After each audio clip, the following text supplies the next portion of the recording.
নমস্কার, NE24 চ্যানেলে স্বাগত জানাই আমি বর্ণালী মিশ্র। 11 জানুয়ারি তথা শনিবার শিবসুন্দরী নারী শিক্ষাশ্রমের 95তম বর্ষপূর্তি উপলক্ষে 2 দিন ব্যাপী বিভিন্ন কার্যক্রমের মধ্য দিয়ে পালিত হয়। 12 জানুয়ারি রবিবার তথা জাতীয় যুব দিবস উপলক্ষে এক আলোচনা সভার আয়োজন করা হয়। এতে প্রথমে স্বামী বিবেকানন্দের প্রতিকৃতিতে পুষ্পার্ঘ্য অর্পণ করেন উপস্থিত সদস্যরা। এরপর উপস্থিত আসামের বিশিষ্ট শিশুরোগ বিশেষজ্ঞ ডক্টর পিনাকি চক্রবর্তী ও শিবসুন্দরী নারী শিক্ষাশ্রমের শিশু বিভাগের বিশেষজ্ঞ ডক্টর প্রিয়াঙ্কা দেব মহাশয়দেরকে উত্তরীয় পরিয়ে হাতে পুষ্পস্তবক তুলে দিয়ে সম্মান জানান সভাপতি অংশু কুমার রায়। উপস্থিত বক্তারা নিজ নিজ বক্তব্যে শিবসুন্দরী নারী শিক্ষাশ্রমের সেবামূলক কাজের ইতিহাস তুলে ধরেন। পরবর্তী সময় বিকেলে 12তম ANM প্রশিক্ষণার্থী নার্সদের সহ প্রসূতি বিভাগে থাকা কর্মীদের উপস্থিতিতে বিশেষ আমন্ত্রিত ডক্টর পিনাকি চক্রবর্তী এবং ডক্টর প্রিয়াঙ্কা দেব বিশেষভাবে প্রসূতি হওয়ার পর শিশুদের চিকিৎসক ও নার্সেরা কিভাবে সুরক্ষিত ভাবে রাখতে পারবে এই বিষয়ে বিস্তারিতভাবে বুঝিয়ে দেন এবং ডক্টর প্রিয়াঙ্কা দেব নাটকের মধ্য দিয়ে নার্সেরা কিভাবে সদ্য জন্ম হওয়া শিশুকে যত্ন নেবেন সেই বিষয়গুলো তুলে ধরেন।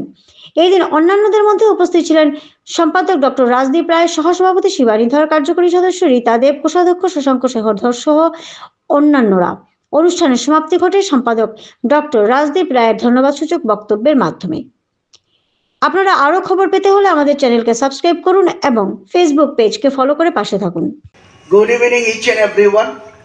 আমরা এই মাধ্যমে যেটা দেখাতে যাচ্ছি দ্যাট ইজ নেওনেটাল রিসাসাইটি। খুবই ইমার্জেন্সি স্টেপ, আর ইমার্জেন্সিতে সব থেকে এসেনশিয়াল ইজ টাইম।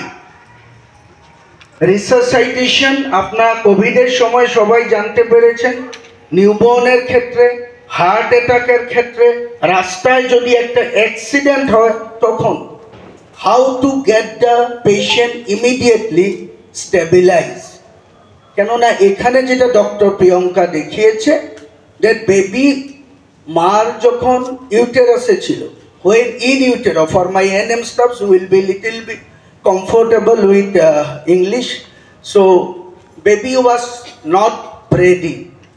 মার পেটে ইউটেরাসে baby do not breathe. The placenta যেটা ফুল বলে আপনারা বের করার জন্য ইমিডিয়েটলি তৎপর হয়ে থাকেন, that is the life which was giving life to the baby. কেননা whole circulation was taken care of by that placenta which just you throw it into the dustbin as soon as the baby is born. इसका काम हो गया। But as an obstetrician, as a pediatrician, we must respect that flower of half kilo. কেননা ওটা অনেক কাজ করেছে। That was the conduit যেটা আমাদের দুজনের মধ্যে সেপারেশনটাকে ফিজিওলজিক্যালি, কারণ মার নিউট্রিশন অ্যান্ড অক্সিজেনটাই তো বেবি পাচ্ছে। And what has happen, as soon as the delivery has happened, the baby's whole is severed, cut off, and immediately baby needed oxygen. And most sensitive structure কি আমাদের brain আর kidney. এখানে কেন আমরা neonatal resuscitation বলছি?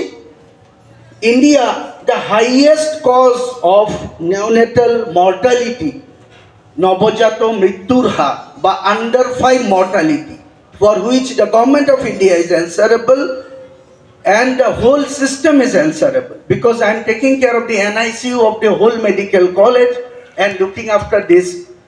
আমরা নবজাত মৃত্যুর হার যতটা দরকার সেই হিসাবে কমাতে পারছি না, and the leading cause is perinatal asphyxia.